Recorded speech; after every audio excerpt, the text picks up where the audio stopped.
Magandang araw, Sir Dan. Maging sa lahat ng inyong masugid na tagapakinig. Tawagin na lamang ninyo ako sa pangalang Rico. Ipinanganak po ako sa Aklan. Pero sa kasalukuyan ay naninirahan ako dito sa Leyte. Gusto ko lang sanang magbahagi ng kwento sa inyong channel. At tungkol yung karanasang ito sa sinasabi ng karamihan na aswang. Taong 1989, ng mga panahong ito ay nakatira ako sa baryo kung saan naninirahan yung kapatid ko na tawagin nating Ate Aurora. Nang mga panahon ding ito ay buntis si ate at kasabayan niyang magbuntis noon yung kapitbahay nila na tawagin naman nating Ate Donna. Medyo liblib pa yung baryong tinitira ng kapatid ko. May kalayuan ng bahagya yung mga kapitbahay. Medyo may kalayuan yung mga kapitbahay. Malapit lamang sa may tabing sapa yung bahay ni Ate Aurora. Yari sa tabla yung kanilang sahig. At kawayan naman yung dingding ng bahay. Samantalang yero naman yung kanilang bubungan. May mga alagang baboy yung kapatid ko noon. At ako nga yung nag-aasikaso kapag wala akong pasok sa trabaho. May kalayuan kasi sa baryo namin yung pinagtatrabahuhan ko. At medyo malapit lamang yon sa tinitirhan ng kapatid ko. Kung kaya't sa bahay nito pansamantala ako nanirahan. Tumutulong-tulong naman ako sa mga gawaing bahay kapag wala akong trabaho. Nagbibigay rin ako ng pera para sa pagkain tuwing sumasahod ako. Dahil nakakahiya naman sa asawa ni Ate Aurora. Isang pagkakataon nga, kasalukuyan ako noong nagpapahinga at nakasandal sa may dingding ng bahay. Nang makita ko yung matandang tawagin nating Mang Danilo. Na nasa bakanting lote at nakatayo. Habang titig na titig sa kapitbahay naming tawagin nating Ate Donna. Nakasalukuyang nakaupo sa labas ng bahay at nagpapahangin ng mga oras na iyon. Nga pala, kaunting pagpapaliwanag ko lang tungkol sa matanda. Kilala sa tawag na tandang pilay, itong si Mang Danilo.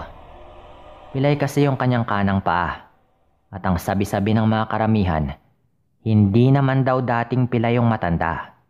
Nagulat na nga lang raw yung kapitbahay nito. Dahil nga isang araw ay nakita na lamang nila na iika-ika na nga yung matanda. At noong tinanong umano nila ito kung ano nga bang nangyari at bakit nga siya napilay, ay hindi daw sumasagot ng direkta yung matanda. Sa halip ay umiiwas pa raw ito sa tuwing tinatanong siya. Tapos ay sumisimangot at para bang ayaw ng matandang tinatanong siya tungkol sa kanyang kalagayan. Kaya hindi na lamang nagpumilit pa yung mga kababaryo nitong magtanong. Sa karatig baryo ito naglalako ng mga gulay, isda at karne. Pati na rin yung kanyang iba pang paninda. Tulak-tulak nito yung kanyang kariton na naglalaman ng mga nilalakong paninda at umiikot ito sa mga karatig lugar. Isa nga sa mga suki ni Tandang Pilay ay yung kapatid ko. Pagdating sa kanyang panindang gulay. Hindi naman kasi mahilig sa karne si Ate Aurora. Simula nang magbuntis ito. Kaya tanging mga gulay lamang yung kanyang binibili sa matanda tuwing nagagawin na ito sa baryo.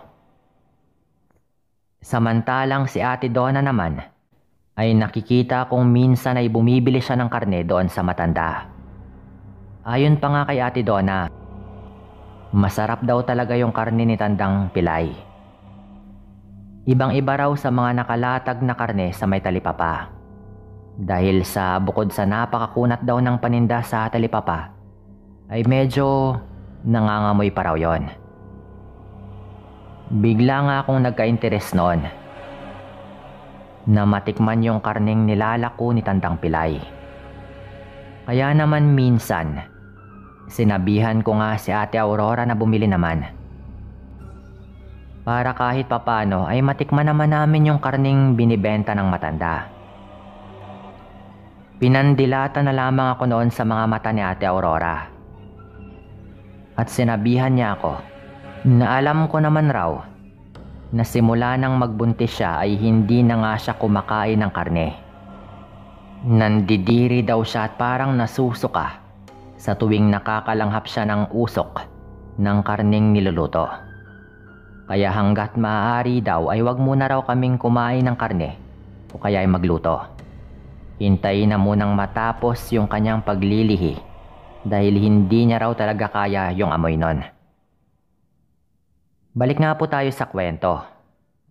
Matapos kung ang takpan yung butas sa dingding ng bahay, ay pumasok na nga rin ako sa loob ng bahay at nilapitan ko si Ate Aurora.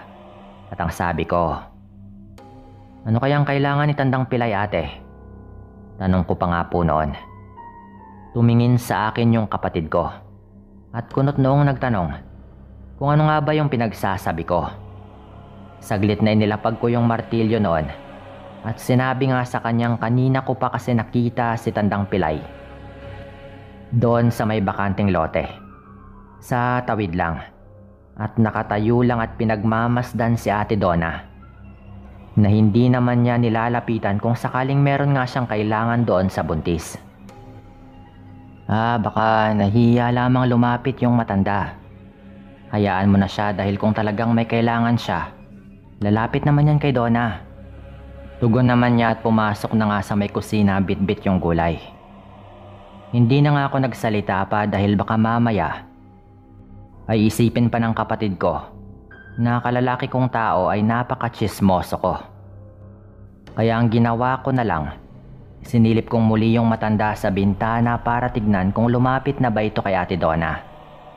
Pero Sir Dan, noong tignan ko na si Tandang Pilay ay wala na ito sa kanyang kinatatayuan. Saglit na hinagilap ng mga mata ko yung matanda kung nasaan na nga ba ito. Ngunit nakailang segundo na nga ako sa paghahanap ay hindi ko mahagilap kung nasaan na nga ba yung matanda. Bahagya pa akong nagulat nang tapikin ni Ate Aurora yung balikat ko. At tinanong ako kung sino nga ba yung tinitignan ko doon sa may labas ng bahay. Wala po, ate. Maiksi ko lang natugon. Tinignan lang niya ako ng makahulugan bago inutusang magigib ng tubig. Dahil magsasaing na raw siya para sa hapunan. Kaya't pumunta na nga ako sa kusina at kinuha nga yung galon at nagigib na rin ng tubig. Noong sumapit na nga yung mga alas 6 ng hapon, nagulantang na lamang kami nang sa bigla naming narinig na nagkakagulo yung mga kapitbahay namin. Nagmadali akong lumabas ng bahay at agarang pumunta sa kapitbahay namin. Habang naglalakad ako papunta sa bahay nila Ate Donna, ay narinig kong sumisigaw si Kuya Arnel, yung asawa nga nitong si Ate Donna. Kaya tinanong ko nga siya kung ano nga bang nangyari at bakit ito sumisigaw. Maluhaluhang sinabi niya sa aking dinudugo raw si Ate Donna. Kanina raw pagkapasok nito sa loob ng kanilang bahay, ay marahan na umanong sumasakit yung kanyang tiyan. At noong tanungin niya kung ano nga bang ginawa ni Ate Donna doon sa labas ng bahay at bakit biglang sumakit yung kanyang tiyan, sinabi lang raw ng kanyang asawa na lumapit lang daw si Tandang Pilay sa kanya at magiliw na kinausap ito. Pagkatapos ay hinipo umano ng matanda yung maumbok nitong tiyan. Masaya lang daw umano yung matanda dahil nakikita nitong malusog naman yung sanggol na kanyang dinadala. Kawawa naman si Donna. Yan na nga yung sinasabi ko eh. May kakaiba talaga sa Matandang Pilay na yon. Bulalas pang wika ng kapatid ko na noon ay nasa likuran ko na pala. Ni hindi ko man lang napansing nakasunod na pala ito. Tinanong ko nga si Ate Aurora kung bakit lumabas pa siya ng bahay. Takip silim na rin kasi at dapat hindi na nga siya lumabas pa dahil baka mamaya ay mahamugan siya at sumakit pa yung kanyang tiyan. Sinungitan naman ako ng kapatid ko at nagwikang nagmamadali na raw siya kanina palabas ng bahay kaya hindi na nga siya nakakuha pa ng pangtalukbong sa ulo. Pupuntahan ko yung matandang yon sa bahay nito. At baka mamaya ay kung ano pa yung ginawa niya sa asawa ko. Bigla namang singit na wika ni Kuya Arnel.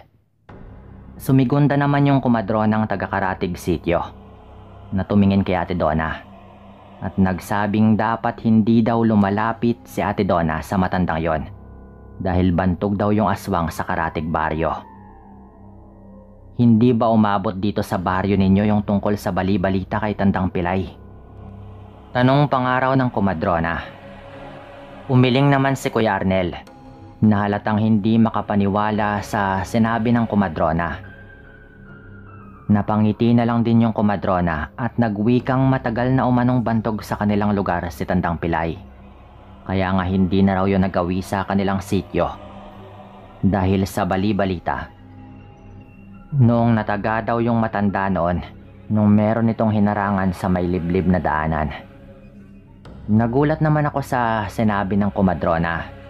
Sabay na patingin sa kapatid ko. Naisip kong bumibili pa naman siya ng paninda doon sa matanda. At baka mamaya ay may nilagay na yon sa mga panindang pagkain. Napamura naman si Kuya Arnel sa sobrang galit.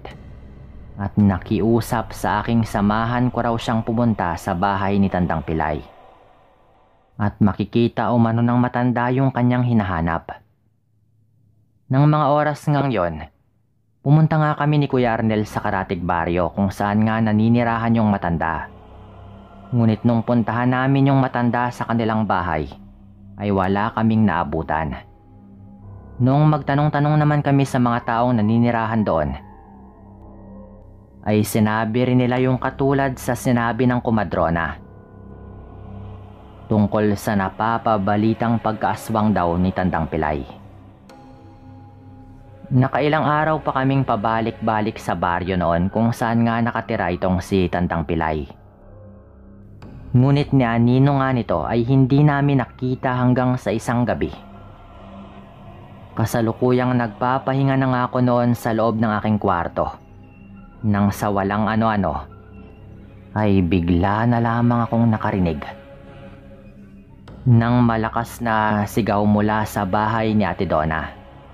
Talagang narinig ko rin yung kalabugan sa itaas ng kanilang bubungan at parang may malaking nilalang yung tumatakbo sa itaas at napabalikwas nga ako ng bangon at nagmamadaling lumabas ng kwarto. Ano yung ingay na yon? Bakit nagkakagulo sa labas? Natatarantang tanong pa ng kapatid ko. Noong akmang lalabas na nga sana yung kapatid ko, mabilis siyang pinigilan ng kanyang asawa at sinabihan na huwag siyang lumabas ng bahay dahil delikado at gabi na rin. At mabuti na lamang at hindi naman ito nagpumilit. Kaya naman agara na nga kaming lumabas ng aking bayaw. Pagkalabas nga namin ng bahay, sumalubong sa amin yung napakabahong amoy. Naani mo'y merong tinapong bangkay ng hayop doon sa bakuran ng bahay. Biglang kumabog ng malakas noon yung aking dibdib. Sa kadahilan ng iba na nga talaga yung aking pakiramdam. At naisip kong baka mamaya ay aswang na nga yung naririnig ko na kumakalabog kanina doon sa bubungan ng aming kapitbahay. Sa isiping yon, hindi na nga ako nagpakampante pa. Kinuha ko nga yung karit na nakasukbit sa may balkonahe at nagmamadali na nga kaming pumunta sa may bakuran ng kapitbahay namin. Saktong pagkatapak ko sa bakuran ay sandali nga akong sinukluban ng kilabot sa aking buong katawan. Sa kadahilan ng klarong-klaro kong nakikita yung matandang lalaking nanlilimahid ng langis at kasalukuyan ng pababa sa bubungan ng bahay para yung paniking dahan-dahang gumagapang. Nagulat naman ako nang biglang sumigaw si Kuya Arnel na meron daw aswang. Sabay na patakbo papunta doon sa matandang nakakapanghilakbot yung itsura. Noon ngang makalapag na sa lupa yung nilalang, ay mabilis nang hinataw ni Kuya Arnel yung aswang na iyon. Ngunit kaagad na nakaiwas yon Patakbo naman kaming lumapit sa kanya at agaran ko na ngang inambahan ng karit yung aswang na iyon. At mabuti na lamang at naging maliksi yung galaw ng bayaw ko. Dahil nung pagkahataw ko nga ng karit sa aswang ay kamuntikan ko nang matamaan yung bayaw ko. Mabuti na lamang talaga at mabilis siyang nakaiwas. Demonyo kang aswang ka! Lumapit ka sa akin at tatadtarin kita. Galit na wika ni Kuya Arnel habang patuloy na hinahataw yung nilalang. Panay naman yung pag-iwas nito. Habang umaangil at pilit na dinadambahan si Kuya Arnel. Hindi naman nagpadala sa takot si Kuya. Sa halip ay tuloy-tuloy lamang yung paghataw niya ng kanyang itak doon sa aswang. Maya-maya pa ay napatras nga ako dahil kamuntikan na nga niya akong mataga. Hindi naman nagtagal ay nasugatan nga ni Kuya yung aswang na iyon. Mabilis na kumaripas ng takbo yung nilalang noon. Kung kaya't nagmadali naman kaming hinabol ito papunta doon sa likuran ng kanilang bahay. Habulin niyo ang aswang! Huwag niyo hayaang makatakas yung animal na yan! Sigaw pa nga ni Kuya. Nagkukumahog namang hinabol namin yung nilalang. Ngunit noong pumasok na ngayon sa kagubatan, ay nahirapan na kaming sundan ito. Pagkat masyadong masukal na at isa pa, baka mamaya ay may nakaambang panganib pa kapag hinabol pa namin ito sa loob ng kagubatan. Napagpasyahan na nga naming bumalik na sa may bahay nila Kuya. At nang makabalik na nga kami ay naroroon na yung kumadrona. Sinuri nito yung kalagayan ni Ate Donna. Noong nakumpirmang nasa maayos na yung kalagayan ng buntis ay tsaka pa lamang nakahinga ng maluwag yung asawa nito. Ang bayaw ko naman ay nagmamadali ng umuwi para tignan yung kapatid ko. At nag-aalala nga siya lalo at nag-iisa lang ito sa bahay nila. Matapos ngang makumpirmang maayos na yung kalagayan ni Ate Donna ay sumama na rin ako kay Kuya na pumunta ulit doon sa bahay ng matanda. Bit-bit yung itak na meron pang dugo ng aswang. Ay nagmadali na nga kaming pumunta doon sa bahay ng matanda. Pagkarating nga namin ay agad na itinarak ni Kuya sa may pintuan ng bahay yung itak na kanyang bit-bit. At pagkatapos nga niyang maitarak sa lupa yung itak, ay isang napakalakas na tungal yung aming narinig mula doon sa loob ng bahay. Sinabihan naman ako ni Kuya na bumalik na kami sa baryo dahil hindi na raw gagaling yung mga sugat nun. At bukas daw ay paniguradong merong puputok na balita. At kinabukasan nga po, nabalitaan kong namatay na nga si Tandang Pilay. At ayon pa sa mga usap-usapan, namatay daw ito dahil sa sugat sa kanyang likod na para bang tinaga. Naalala ko namang natamaan nga ni Kuya sa likod yung aswang na iyon bago yun nakatakas. Kaya't kumpirmadong ito nga yung aswang na nakasagupa namin noong gabi. Nagpatingin naman sa albularyo si Ate Aurora pati na rin si Ate Donna. Gawa ng bumibili nga sila ng paninda doon sa Matandang Pilay. Sa awa naman ng nasa itaas ay maayos naman po yung kanilang kalagayan noon. At ayon pa nga sa albularyo ay wala silang dapat ipag-alala dahil balak lang naman ng matandang aswang ay patabain muna yung sanggol sa sinapupunan nilang dalawa bago niya yon biktimahin. Kumbaga sa prutas, papahinugin muna nito bago niya pitasin. At hindi nga siya nagtagumpay. Dito ko na rin po ito tatapusin at maraming salamat.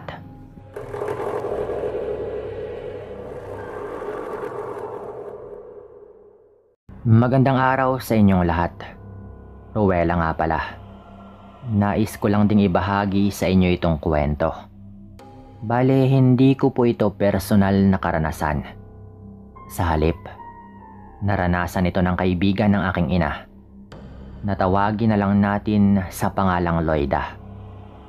Sa aking pagkakatanda, base sa kwento ni nanay, itong si Tita Loida daw ay taga-Antique.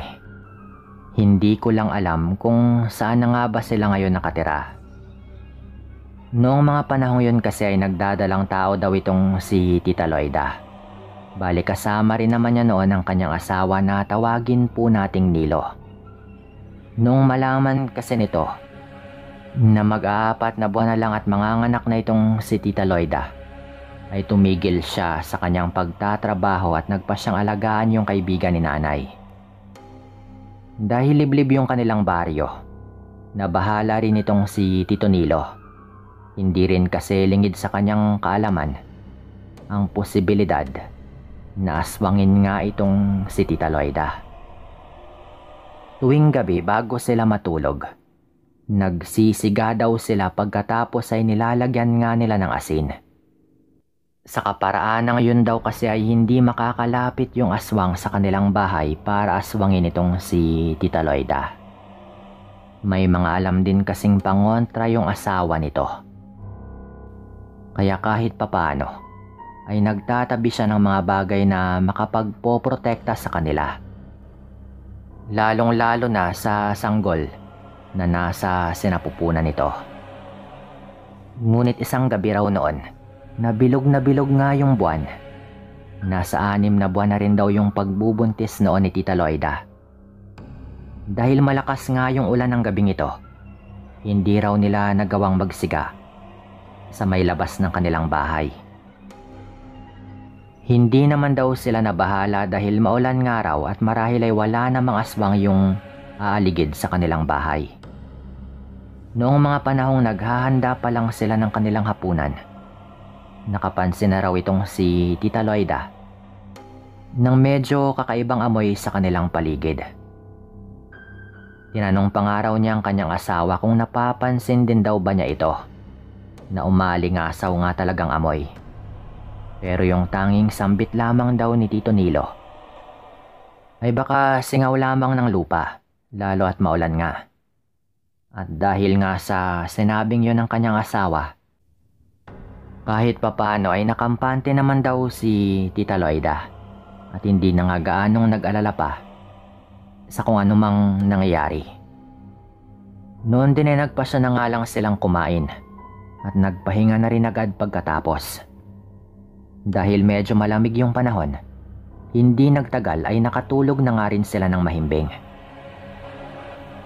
Wala rin silang naramdamang kakaiba sa paligid, maliban lang sa amoy na parang singaw ng lupa na hinaluan ng parang dumi ng manok.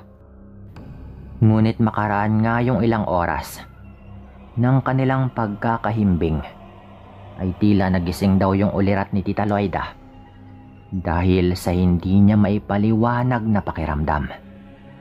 Hindi rin daw niya alam kung totoo nga bang gising siya ng sandaling yon, dahil may nauulinigan naman sa paligid nito. Ang labis na ipinagtataka niya ay hindi nga niya magalaw yung kanyang katawan, na parang namamanhid daw po ito. Sinubukan niyang imulat yung kanyang mga mata, pero hindi daw niya yon magawa. Walang ano-ano, may nakita siyang parang 2 mapupulang bagay sa hindi kalayuan. Dahil sa nangyayaring yon sa kanya, alam na nga ng kaibigan ni nanay na binabangungot siya. Sinubukan pa rin daw niyang igalaw yung kanyang katawan, pero habang pinipilit nga nito ay lalo nga siyang nahihirapan. Sinusubukan din daw ni Tita Loida na tawagin yung kanyang asawa, pero wala raw boses na namutawi sa kanyang bibig. Ilang sandali pa, lalong nataranta itong si Tita Loida nung makita niyang nasa tabi na nga niya yung mapulang bagay na kanina ay medyo malayo pa sa kanya. Noon din ay napansin nga niya yung mapulang nakita niya ay mga mata pala ng isang nilalang na parang kawangis daw ng paniki. Pero kung makatitig daw yun ay parang tao. Nagbabaga daw yun at nanilisik. Ang mas nagpagimbal pa nga sa kanya ay nang mapansin ito na naglalaway daw yon habang nakasilip sa may siwang ng kanilang sahig. Walang ano-ano ay nakaramdam ng matinding kirot sa kanyang tiyan itong si Tita Loida. Pakiramdam daw niya ay hinihiwa ito at hinuhugot yung kanyang lamang loob. Napansin din daw niya na naninigas yung bandang puso nito at tila nagiging malikot daw yung sanggol na nasa loob ng kanyang tiyan. Habang nangyayari nga yon, parang nanghihina raw yung kaibigan ni nanay na parang may pumipigil daw sa kanyang paggalaw. Noong mga panahong yon, napansin nga ni Tita Loida na hinihipo na ng kung anong nilalang ang kanyang tiyan. Ito ay habang parang binabangungot pa rin daw yung kanyang pakiramdam. Pinilit nga niya lalong makagalaw habang umuungol. At dahil sa kanyang ginawa, ay nalimpungatan nga raw si Tito Nilo. Pupungas-pungas daw yung asawa nito na bumangon. At nang makita raw niyang tila nahihirapan si Tita Loida, agad daw niya itong tinawag habang niyuyugyog hanggang sa magising na nga ito ng tuluyan. Pagkagising ni Tita Loida, hindi siya makapaniwala sa kanyang naging panaginip. At agad niyang sinabi kung ano nga ba yung laman nun. Pagkatapos magkwento ni Tita Loida, ay mabilis na umalis yung kanyang asawa para kumuha ng tubig na maiinom. Ngunit nang makaalis sa silid nila si Tito Nilo, doon ay lalong kinilabutan daw si Tita Loida. Nakarinig daw kasi ito ng pagkaluskos sa ilalim ng kanilang bahay. At nang silipin niya yung silong sa pagitan ng sahig na kawayan, doon ay nakita nga niya ang mapupulang mga mata na nakatingala rin sa kanya. Pagkakita niya ng mga matang yon, biglaan daw na kumirot yung kanyang tiyan.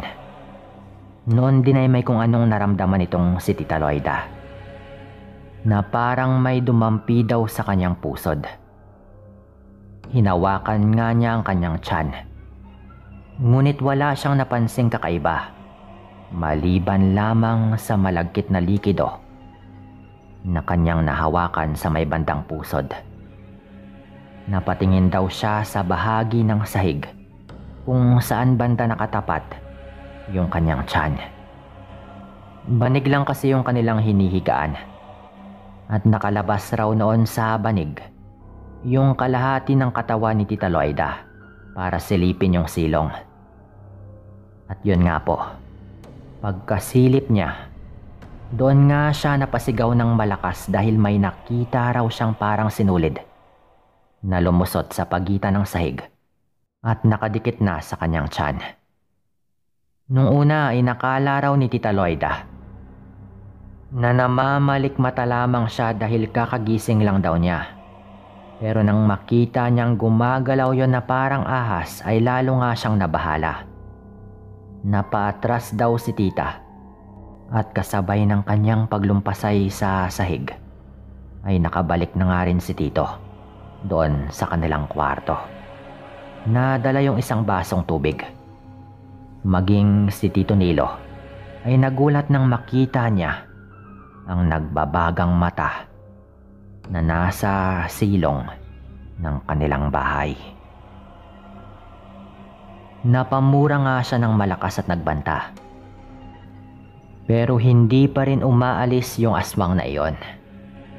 Dahil dumadaing na nga daw si Tita Loida, ay mabilis nga siyang nilapitan ng kanyang asawa.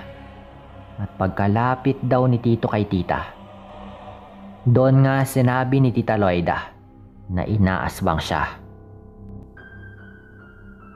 Sinabi pa nga niya na parang may kung anong hinigop yung aswang, gawa ng pagdampi ng mahabang dila nito sa kanyang tiyan. Labis nga yung naging galit ng kanyang asawa ng mga panahong yon. Kaya ibinigay nga niya ang tubig kay Tita Loida. At pagkatapos ay iniabot daw niya yung buntot ng pagi na nakasabit sa ibabaw ng kanilang bubungan. Alam niya kasing magagamit daw niya yon kapag malagay sila sa alanganin. Kaya nga raw siya bumili nun. Pagkakuha nga niya nun, ay mabilis siyang bumaba sa kanilang bahay.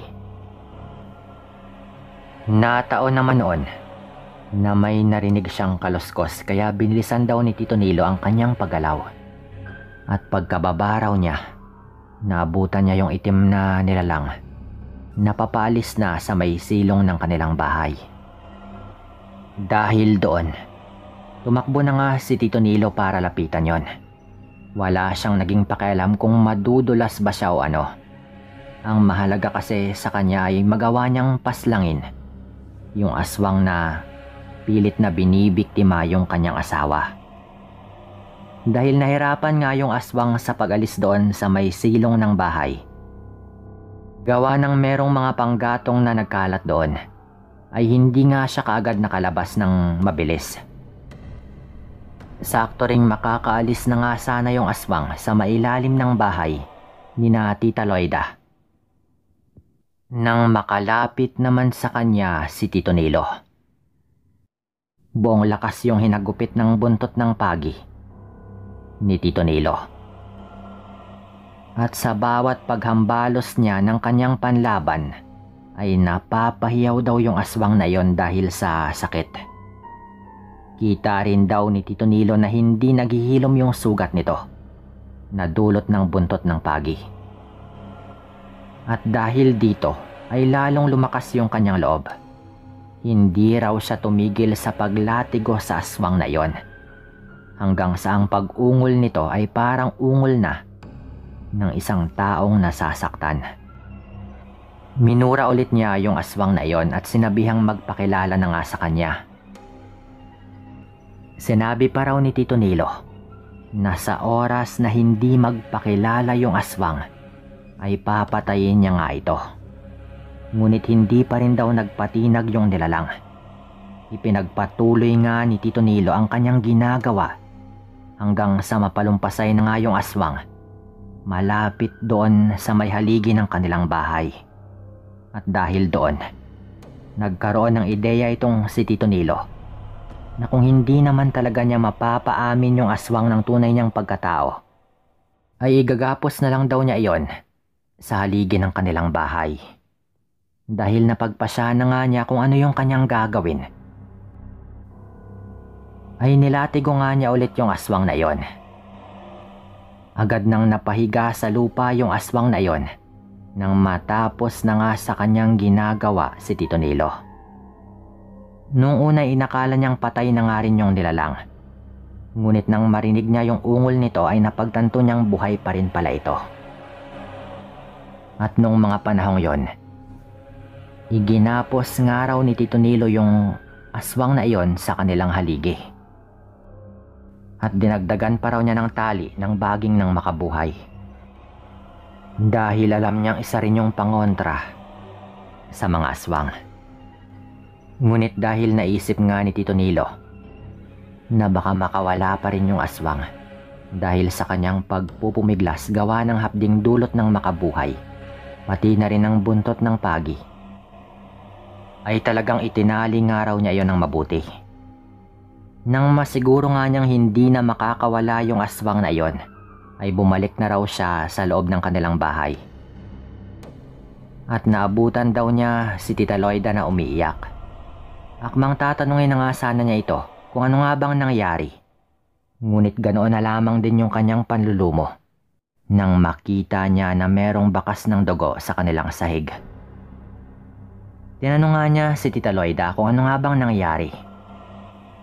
Ngunit sa halip na tumugon sa kanyang tanong, ipinakita na lang daw ni Tita Loida yung kanyang pagdurugo at meron ngang lumabas sa kanya. Hawak-hawak raw nito ang isang sanggol. Nahalatang hindi pa nga nabubuo ng tuluyan pero lumabas na nga kay Tita Loida.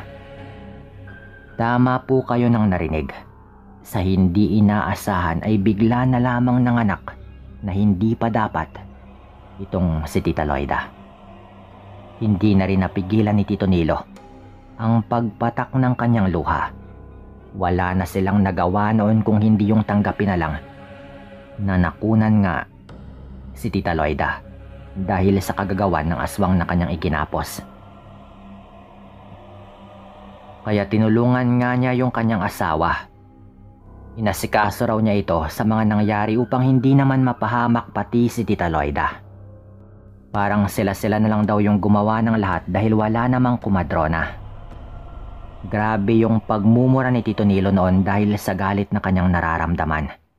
At halos mabaliw daw siya sa kanyang nararamdaman. At syempre hindi nga sila sigurado kung ligtas na ba itong si Tita Loida dahil nagdurugo pa rin daw ito. Kaya't humingi na nga raw sila ng humingi ng tulong.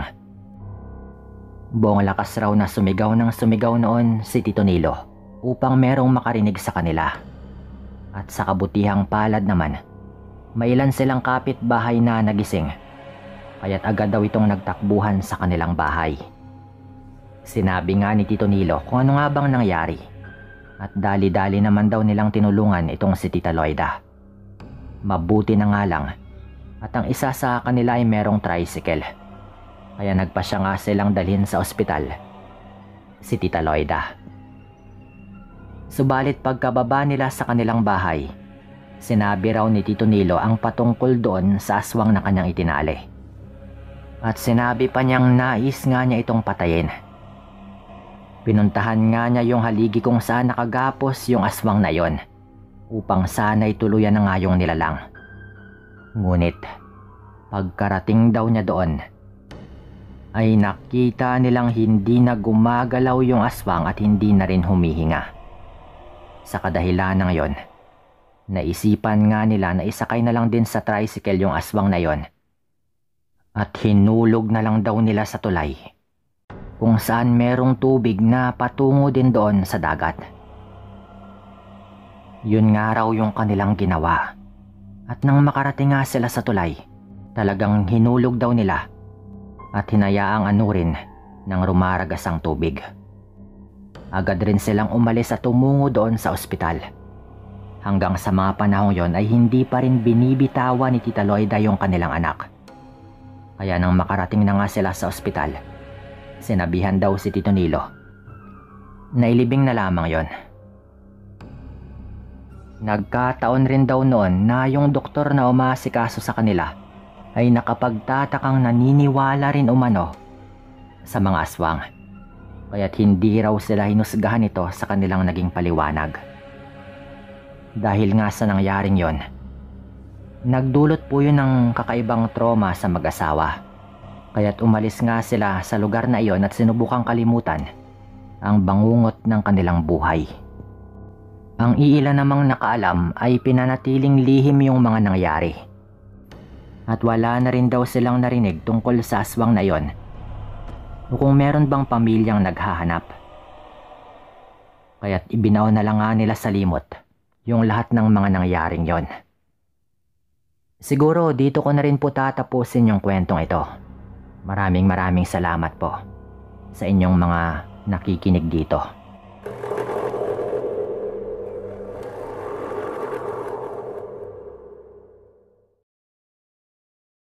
Bago ko umpisahan yung kwentong aking ibabahagi sa inyo, nais ko lamang po muna kayong batiin ng isang maganda at mapagpalang araw. Maging sa lahat din ng mga nakikinig sa inyong channel. Tawagin niyo po ako sa pangalang Mabel. Nais ko lamang ibahagi sa inyo ang karanasan ng aking ama tungkol sa isang aswang. Na ayon pa sa kanya ay kahit kailan daw ay hinding-hindi niya malilimutan yung pangyayaring yon sa kanyang buhay. Itago na lamang po ninyo sa pangalang Emilio yung aking ama. 50 anyos na mahigit sa kasalukuyan at nakatira dito sa isang bayan sa parte ng Dumaguete. Madalas kasing maikwento sa akin ng aking ama ang kanilang karanasan ng nanay ko na tawagin po nating Maria. Nang minsan daw silang magbakasyon noon sa isang liblib na baryo sa Negros, kung saan nga ipinanganak at lumaki yung nanay ko. Nangyari ang kanilang karanasang ito taong 1988. Noong mga panahong yon ay nakatira sa isang liblib na baryong malayo sa Kabiasnan ang aking mga magulang. Sa kadahilan ng napapalibutan pa umano ang paligid ng bahay nito ng mga naglalakihang puno at nagtataas ang talahiban at sagingan. Dahil nga konti pa lamang yung mga nakatira sa baryong iyon at nabibilang pa lamang raw sa daliri ang mga nakatirik na bahay sa kanilang baryo. May dadagdag ko lang ng mga panahong yon ay hindi alam ng nanay ko na ipinagbubuntis na nga niya ang nakatatanda kong kapatid. Ilang araw pa lamang nang magbakasyon yung aking mga magulang sa bahay ni Lola na tawagin po nating Lola Deborah. Nang may napapansin daw yung ama ko na isang matandang lalaki. Palagi raw itong nagmamasid kay nanay sa tuwing nagpapahangin ito sa may labas ng bakuran. Lalo na tuwing hapon. Nakagawian na rin po kasi yun ng nanay ko noon dahil hindi may pagkakailang maganda naman yung tanawin sa kanilang probinsya. Lalo na rin yung simoy ng hangin kapag hapon na. Kaya naman tinanong nga ni tatay si nanay kung sino nga ba yung matandang lalaki.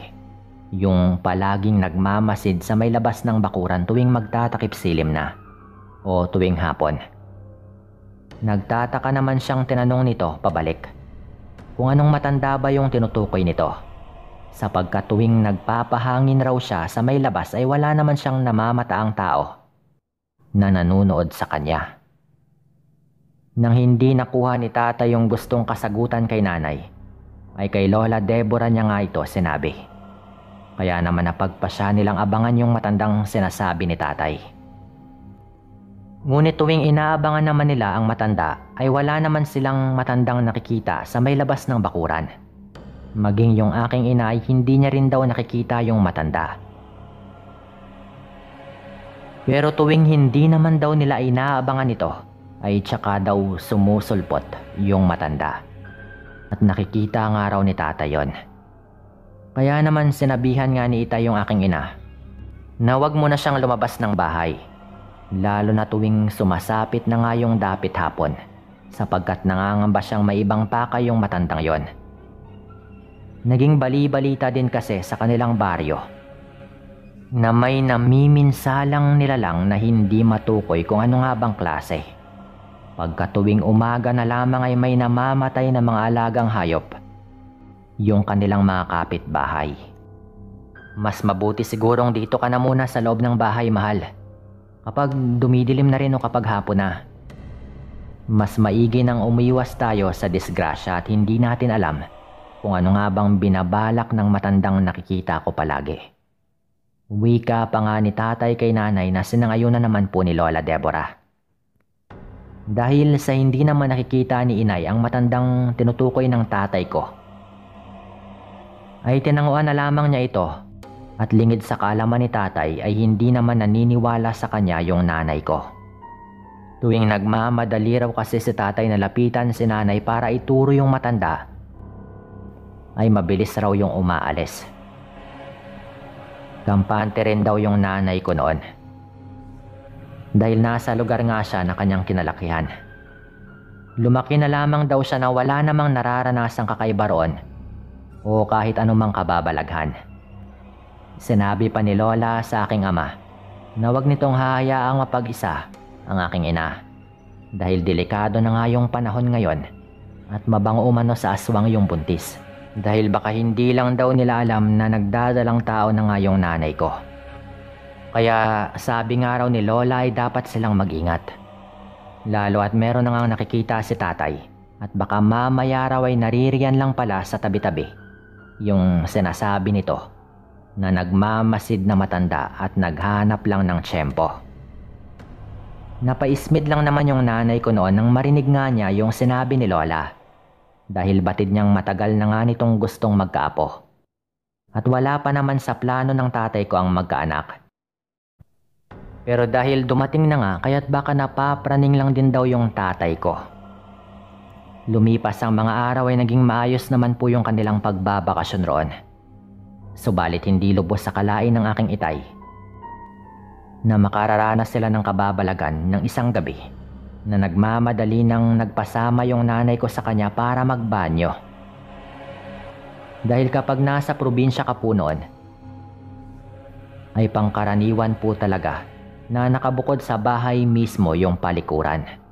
Kaya naman kapag nais mong magbanyo ay kinakailangan mo pang lumabas ng bahay at madalas pa ay sa may likuran din banda. Habang nagbabanyo nga yung aking inay ay bigla na lamang nakarinig si tatay ng kakaibang huni ng ibon. Noong unay binaliwala na lamang daw niya iyon sa pag-aakalang naghanap lamang ng madadapuang puno para may mapagpahingahan.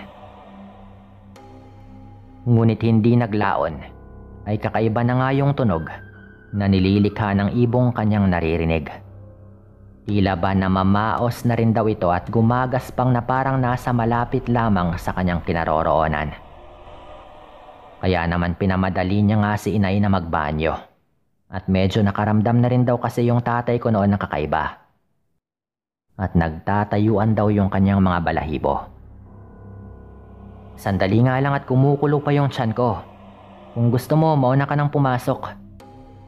Medyo galit pa raw na reklamo ni nanay habang nasa loob pa rin siya ng banyo.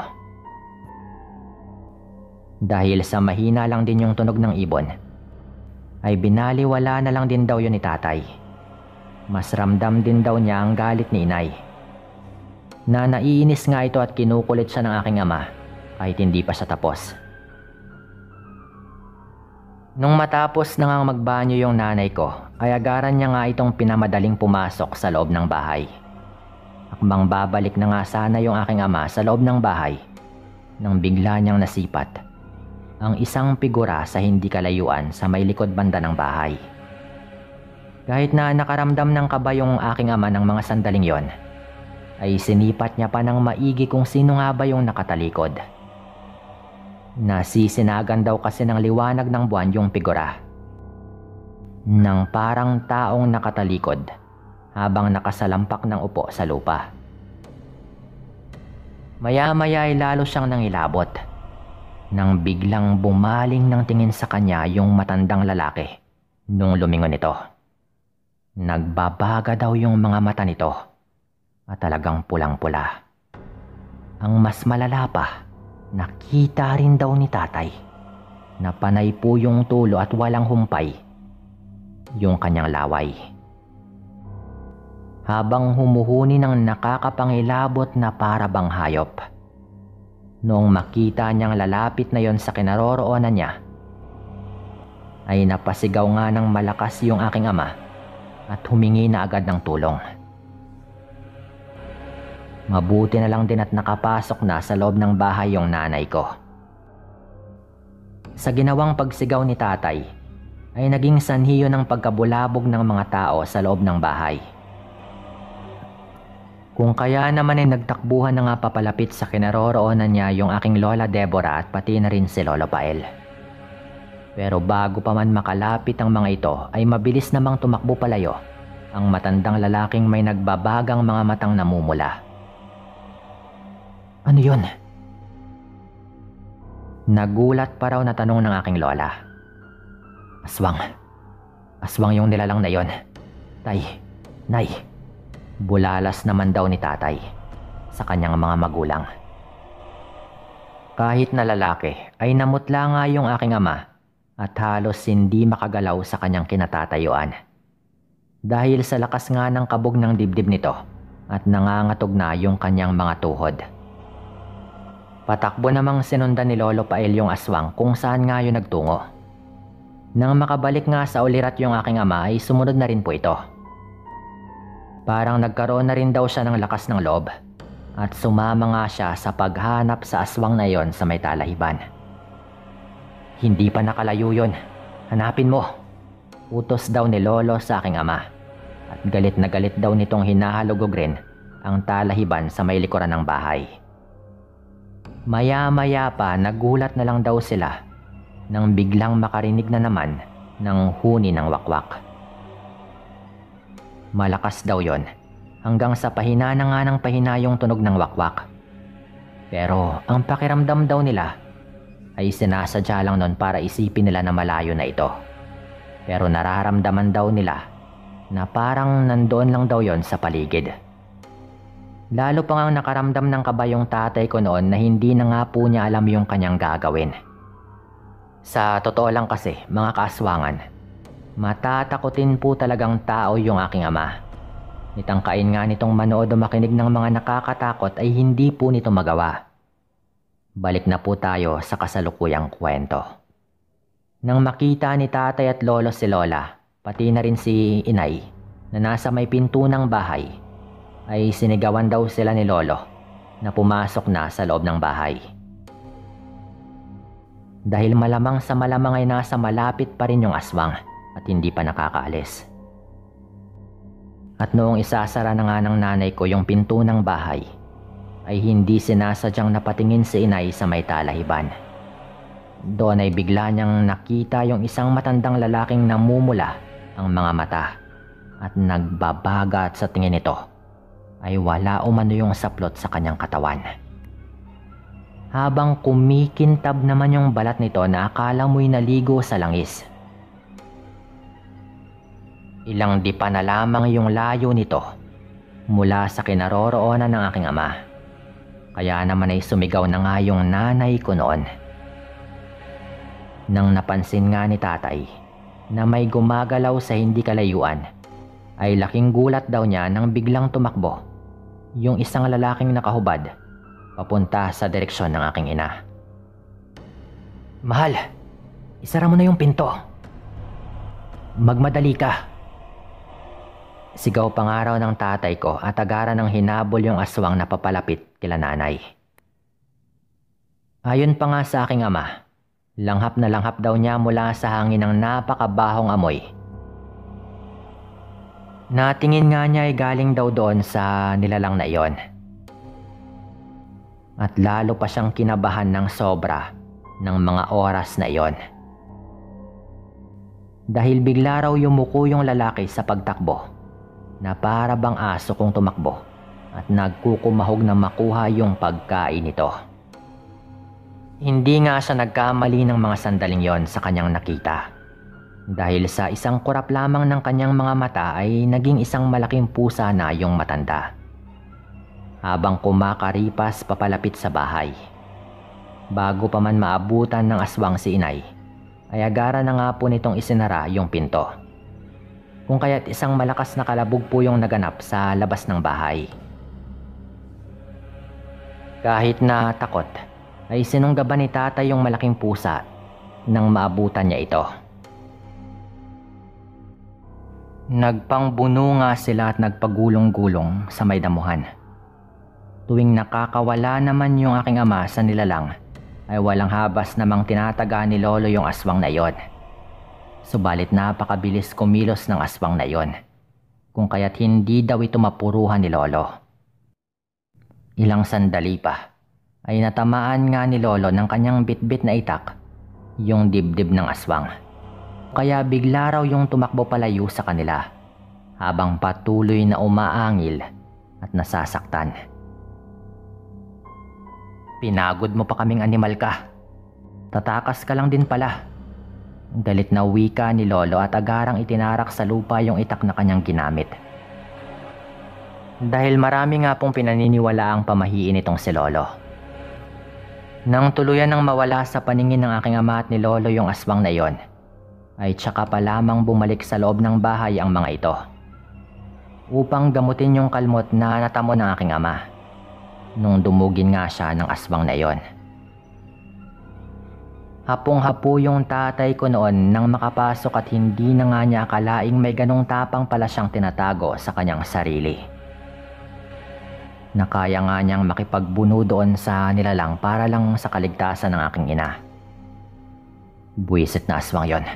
Makikita niya bukas na bukas ay halugugin ko ang buong baryo kung sino talaga yung aswang na yon. Galit na wika naman daw ni lola. "Huwag ka nang mag-abala pa. At tiyak kung hindi na magtatagal yung hayop na yon." Sambit naman daw ni lolo. Habang ginagamot naman ng aking ina yung aking ama, ay tinanong nga nito yung aking ina kung okay lang ba ito. At kung may nararamdaman ba siyang masama. Umiling naman daw yung nanay ko at sinabing okay lang ito. Kinabukasan nga ay matapos nilang magpatawag ng albularyo, napag-alaman nga nila na yung nagdadalang tao kong nanay yung talagang pinupuntirya. Binigyan daw ng pangontra ng albularyo si nanay nang sa ganon ay hindi na ulit malapitan pa ng ibang mga nilalang. Nang sumunod na araw lang din ay nabalitaan na lang din nila na merong namatay na matanda sa kabilang baryo at meron umano yung hiwa sa kanyang dibdib na para bang tinaga ng itak. Napanatag na yung aking ama at ina noon sa kanilang pagbabakasyon. Alam nilang yun nga yung aswang. Pero pinuntahan pa rin daw ni lolo at ng aking ama, at nang makita nga raw nila ay kumpirmado na yun talaga yung kanilang nakaharap. Mabuti na lamang at nagawa ngang protektahan ni lolo at ng aking ama yung nagdadalang tao kong nanay noon. Kung napahamak si nanay noon, baka pati ako ay hindi na rin po na ipanganak. Lalo at yung nakatatandang kapatid ko pa lang po yung ipinagbubuntis ng nanay ko noon. Pero dito ko na lang din po ito tatapusin din. Lalo at medyo mahaba na rin. At ito po yung aming karanasan. Paalam po.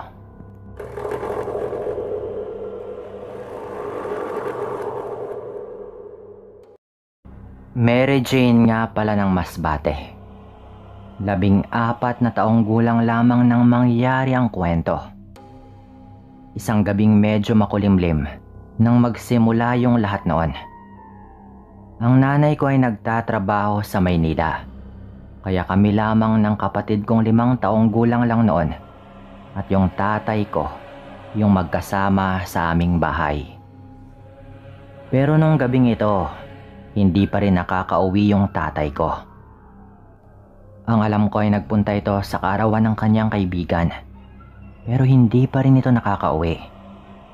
Kaya naisip ko na nga noon na malamang ay napasarap na naman ito sa kanyang pag-iinom kasama ang kanyang mga kaibigan. Mga 2:00 pa lang ng hapon nung makaalis ito. At ang sabi niya ay magluto na lang daw ako ng hapunan. At uuwi daw siya bago mag-7 ng gabi. Tinignan ko yung orasan noon. Pero lagpas 9:00 na rin ng gabi. Medyo nag-alala na nga ako. Lalo at hindi naman umuuwi talaga ng ganon yung tatay ko. Madalas ay mga 7:00 pa lang ng gabi ay nakakauwi na nga ito. Gustuhin ko mang puntahan siya ay hindi ko magawa. Dahil walang kasama yung kapatid ko.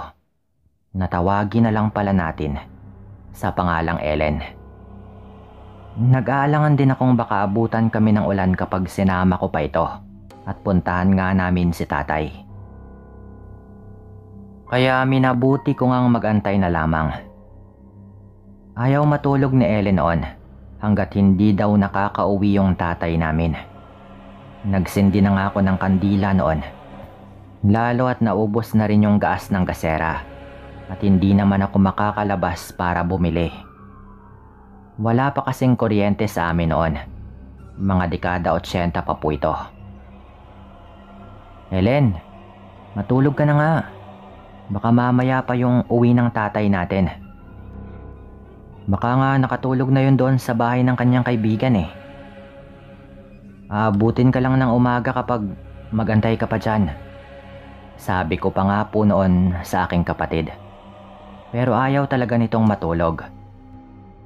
Kaya naghanap na lang ako noon ng mga lumang comics at binasa ko na lang yung mga yon. Habang si Ellen naman ay hawak yung kanyang lapis at nagdodrawing noon sa kanyang papel. Habang nakadapa sa aming sahig.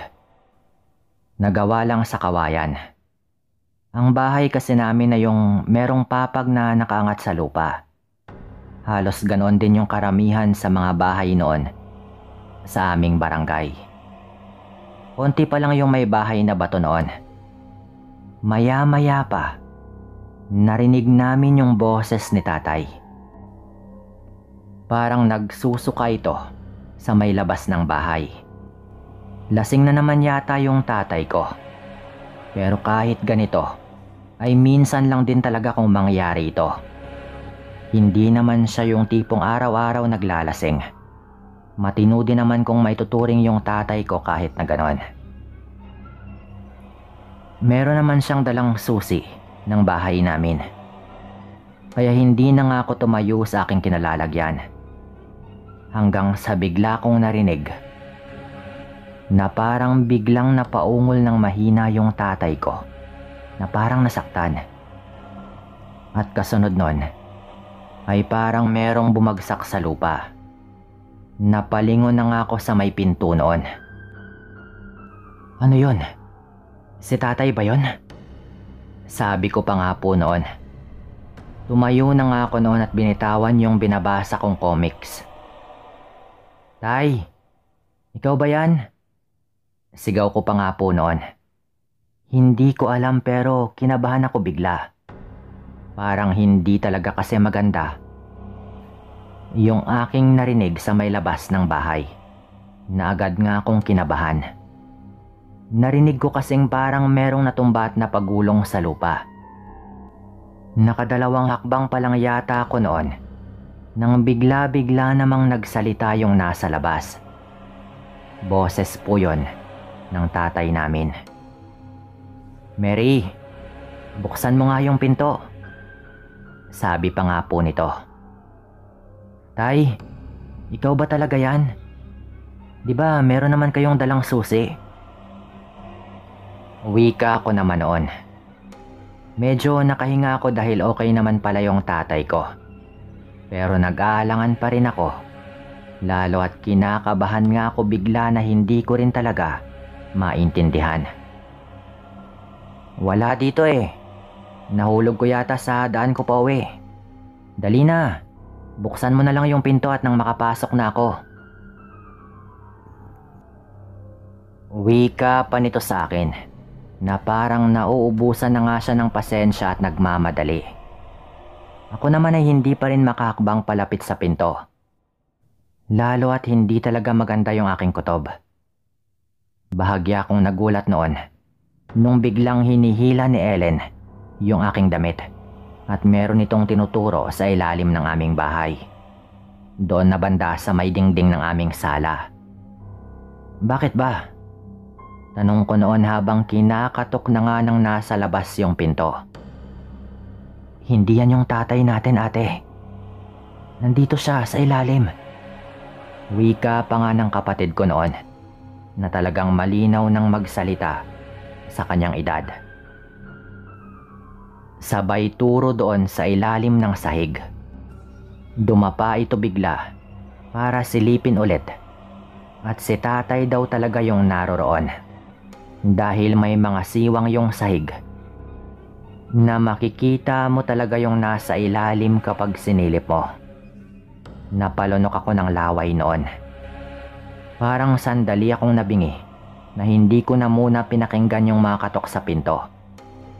At yung sinasabi ng nasa labas nakaboses rin nga ng tatay ko. Napadapa rin ako noon katabi ng aking kapatid at napasilip doon sa ilalim ng bahay. At kahit hindi man klarong-klaro talaga dahil yung ilaw lang ng kandila yung tumatagos doon sa may siwang.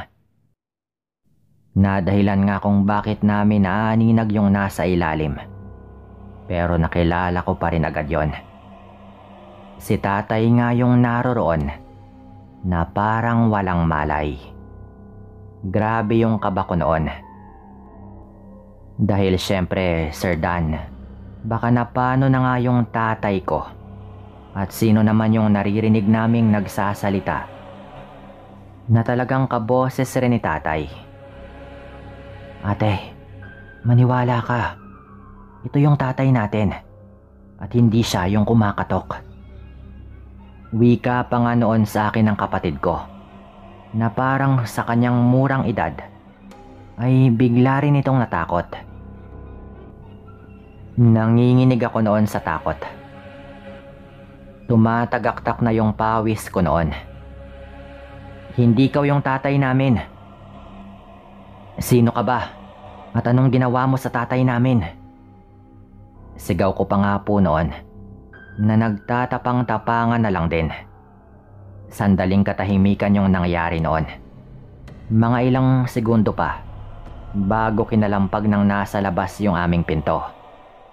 Pero matibay yung pinto namin noon at ganun din yung mga dingding dahil gawa yung mga yon sa makakapal na tabla. Pinapalitan namin yon nung nakapagtrabaho na nga yung nanay ko sa Maynila. Yung sahig lang talaga namin yung gawa pa sa kawayan dahil hindi pa yun napapaayos noon. Buksan niyo sabi to eh. Dali na. Sigaw pa ng nasa labas na parang galit na. At umaangil pa po ito. Yung angil pa po nun, parang isang mabangis na hayop na gutom na gutom. Tulong! Tulungan niyo kami! Sigaw ko pa nga po noon, sabay kumuha nga ako ng itak. Subukan mong pumasok at tatagain kita. Sabi ko pa nga po noon. Na talagang gagawin ko kung sakaling kailangan. Nakayakap sa akin yung kapatid ko noon, habang naroroon na kami sa may likod banda ng pinto. Hawak-hawak ko yung itak na inaangat ko nga at nakatutok lamang sa pinto. Hanggang sa tumigil po yung nasa labas at hinding-hindi ko makakalimutan nung lumipat yon sa bintana. At doon ko na nga nakumpirma mismo na hindi talaga yun yung tatay ko. Isa yung nakakapanindig balahibong nilalang na halos hindi ko maipaliwanag. Sa tindig nun, halatang lalaki pero napakaitim ng kanyang balat at nakakapangilabot yung kanyang mapupulang mga mata. Yung bintana kasi namin ay yung tipong merong mga butas na makikita talaga yung nasa labas. Nagkataon pa na wala kaming nailagay na kurtina noon. Grabe yung sigaw namin noon ng aking kapatid. Pareho pa kaming babae. Habang napangisi naman yung nilalang nang makita po nito kaming halos maiyak na sa takot. At parang babaklasin na rin po nito yung bintana. Lalo at mukhang mas posible nga niyang magawa yon kaysa pilitin niyang buksan yung matibay na pinto. Wala pa naman kaming kapitbahay noon, kaya't lalong nakakatakot yung mga nangyayari. Pero bigla na lamang napalingon yung nilalang noon, doon sa may kalsada, na parang bigla itong naalerto. Mukhang may napansin ito o mukhang may tao doon dahil nakita ko yung pagkadismaya sa nakakatakot nitong mukha nung bigla siyang mapalingon doon. At walang ano-ano ay nagmamadaling umalis yung nilalang na iyon. Tulungan niyo kami!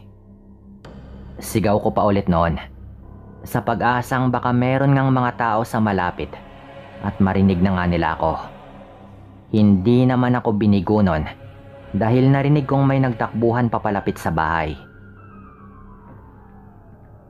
Nakilala ko agad yung boses nila. Yung dalawang matalik na kaibigan po yun ng tatay ko. Naninong ko nga rin po pareho. Mary, ano bang nangyari? Bakit ka sumisigaw? Tanong nga agad ng mga ito. Nung silipin ko nga sila sa bintana at nakumpirmang sila ngayon, binuksan ko na rin kaagad yung pinto ng bahay. Nakita ko nga si Tito Arnel at si Tito Ben. Dito ko sila tawagin dahil hindi talaga ako sanay na tawagin silang ninong. Si tatay po. Pakitignan po yung tatay ko. Sigaw ko nga agad sabay turo sa kinaroroonan nito. Nung puntahan namin ay nakahandusay si tatay doon. Grabe yung kaba ko noon. Pero agad naman itong nagkamalay nung gisingin siya ng kanyang dalawang kaibigan. Parang nabunutan ako ng tinik sa aking lalamunan noon nung makita kong nagkamalay nga yung tatay ko. Doon pa lang namin napansin yung napakabahong amoy sa paligid. Naanimoy may kung anong nilalang nakakagaling lamang doon. Alam kong aswang yung nakita kong yon. At nung tinanong nga nila ako ay hindi ako nag-alinlangan na sabihin yung mga nalalaman ko. Aswang po yon. Kitang-kita namin ng kapatid ko. Aswang yung nasa labas ng bahay kanina na nagpupumilit na makapasok. Hindi ko alam kung dinaya lang ba niya yung aming pandinig. Pero nagawa niyang gayahin yung boses ng tatay ko kanina. Munti ko na ngang buksan yung pinto. Buti na lang at pinigilan ako nitong kapatid ko. Dahil nakita nga niya si tatay na nakahandusay sa may ilalim ng bahay. Pagpapaliwanag ko pa nga po noon. Parang nahimasmasan yung tatay ko noon sa kanyang kalasingan. At bigla nga itong nagsalita kung ano nga bang nangyari sa kanya at kung paanong nawalan siya ng malay. Nakita kong merong tumakbo bigla paikot sa ating bahay. At nang umikot nga ako sa parteng ito, ay naabutan ko rin yung hayop na yon. Hindi ako agad nakakilos nung makita ko yung nakakatakot niyang mukha. Malakas rin siya, na isang hampas lamang niya sa ulo ko at agad nga akong bumulagta. Lalo at nakainom rin ako at nahihilo naman una pa lang. Pagpapaliwanag nga ng tatay ko noon. Yun siguro yung narinig ko noon na parang biglang merong natumba sa lupa. Bale, 3 pala kami yung nakakita sa aswang na iyon. At base nga sa mga nangyari, mas nauna yung nilalang doon sa may labas ng bahay. At baka paikot-ikot na doon bago pa dumating si tatay. Halata rin na kami lang talagang nasa loob yung kanyang punteriya at hindi yung tatay ko mismo. Ayon pa sa 2 kaibigan ni tatay, sumunod lang daw sila para siguraduhin lang na nakauwi na nga yung tatay ko sa bahay. Hindi naman daw nila akalaing iba palang sitwasyon yung kanilang maaabutan. Napansin namin noon na parang hindi pa rin nawawala yung amoy na talagang may kabahuan. Kaya't naghinala kami na hindi pa nakakaalis yung hayop na aswang na iyon. Napakabaho pa rin dito. Andito pa yan sa paligid. Wika pa nga ni Tito Arnel noon. Nagsindi sila ng sulo noon at 2 nga sila ni Tito Ben na naglibot-libot sa paligid. Habang yung tatay ko naman ay naupo lang sa may hagdan sa harap ng pinto ng bahay. Lalo at medyo nahihilo pa rin daw ito. Kami naman ni Ellen ay nakasilip lamang sa bintana. Alam naming nandito ka pang aswang ka. Bakit hindi ka lumabas nang magkaalaman tayo? Paulit-ulit na sinisigaw ni Tito Arnel at Tito Ben ng mga sandaling yon. Habang may hawak silang sulo at kutsilyo. Itak naman yung hawak-hawak ng tatay ko habang nasa harap siya ng aming pinto. Biglang nagsiga yung tatay ko noon. Humingi ito ng asin sa amin. At nilagyan rin nga niya ng lana na bigay sa amin ni Lolo, yung kanyang siga.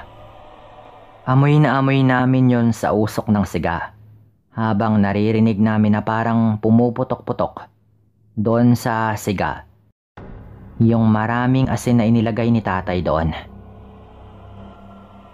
Ayaw mo pa ring lumabas? Kaya mo bang tiisin yung amoy? Lumabas kang hayop ka. At nang makaganti man lang ako sa'yo, naunahan mo lamang ako kanina. Sigaw pa nga ng tatay ko noon. Galit siya pero halatang kalmado pa rin. Hinahalughog naman nila Tito Arnel yung mga damuhan. Maya-maya pa, ikinagulat na lang po naming lahat noon na mula sa malaking puno ng mangga sa hindi kalayuan sa bahay namin ay may bigla-bigla na lang na lumipad at umalingaw-ngaw sa paligid ang napakalakas na huni ng wakwak. Tama nga kami noon. Hindi pa tuluyang nakaalis yung hayop na aswang. Nagsigawan sila Tito Arnel noon dahil may animoy napakalaking paniki daw na biglang lumipad mula doon sa puno ng mangga. Mukhang tumakas na nga rin po yun. Mukhang hindi nga nito kinaya yung amoy ng usok na merong halong lanang pangontra at dinagdagan pa ng asin. Manghihina daw kasi yung mga aswang kapag patuloy nilang maamoy yung usok na iyon. hanggang sa unti-unti na lamang naglaho yung huni ng wakwak na aming naririnig. Doon na lang dinatulog noon yung dalawa kong ninong para makasiguro. Kinabukasan ay nagpunta nga kami sa albularyo. Nagpagawa kami ng proteksyon. At ayon sa albularyo, mukhang dayo lamang daw yung aswang. At pinuntirya nga kami nito nang mapansin itong wala kaming kasamang lalaki o sino mang matanda sa bahay namin. Dahil kami lamang ng kapatid ko yung naiwan noon. Nagsabit nga kami ng mga pangontra noon sa mga pinto at bintana. Hindi na rin umuuwi ng gabi yung tatay ko noon. Hingi ito ng hingi ng tawad sa amin. Dahil kung hindi daw sana siya ginabi ng uwi sa pag-iinom, ay baka hindi raw namin naranasan yung katatakutang yon. Pero pasalamat na lang din kami at walang napahamak noon. Dito ko na rin ito tatapusin. Maraming salamat sa lahat ng mga nakinig at paalam.